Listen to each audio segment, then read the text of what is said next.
امید ہے آپ سب لوگ خیریت سے ہوں گے۔ وفاقی وزرائے تعلیم کی آج ایک اہم بیٹھک ہوئی ہے، اس میں NCOC کی ٹیم بھی شامل تھی، اس میں محکمہ صحت کی ٹیمیں بھی شامل تھی اور تمام جو ہے صوبوں کے وزرائے تعلیم اس میں شامل تھے، جس کی سربراہی کر رہے تھے وفاقی وزیر تعلیم شفقت محمود۔ اس کے کچھ اہم فیصلے ہیں وہ آپ سے شیئر کرتے ہیں۔ سب سے پہلی بات کریں اسکولوں کی بندش کے حوالے سے، کالجوں کی بندش کے حوالے سے، یونیورسٹیوں کی بندش کے حوالے سے۔ تو اس میں جو محکمہ صحت کی ٹیم نے اور NCOC نے رپورٹ دی ہے کہ جو کورونا کی رفتار ہے شرح جو وہ بتدریج جو ہے وہ کم ہوتی جا رہی ہے، تو امید ہے 16 ستمبر کو جو بندش ہے اس کا خاتمہ کر دیا جائے اور اسکول کھول دیے جائیں۔ لیکن ابھی تک کی تجویز ہے 30 ستمبر والی تجویز بھی ہے کہ 30 ستمبر تک ادارے بند کر دیے جائیں اور 16 کو نہ کھولے جائیں۔ دونوں تجاویز پیش کی گئی ہیں مختلف لوگوں کی طرف سے، مختلف ٹیموں کی طرف سے۔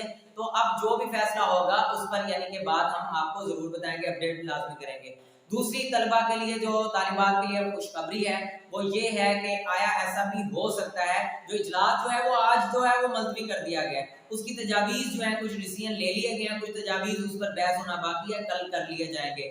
صوبہ سندھ نے یہ ایک فیصلہ دیا، انہوں نے تجویز دی کہ جس طرح انہوں نے صوبہ سندھ میں انٹر اور میٹرک کے طلبہ کو پروموٹ کر دیا ہے، گریس مارکس دے دیے ہیں، یا جو بچے فیل تھے ان کو بھی اضافی نمبر دے کے پاس کر دیا گیا ہے۔ پنجاب کے تمام بورڈز، KPK کے تمام بورڈز اور بلوچستان کے تمام بورڈ یہ بھی وہی فیصلہ کر لیں، اب وہ بھی میٹرک اور انٹر کے طلبہ کو پروموٹ کر دیں۔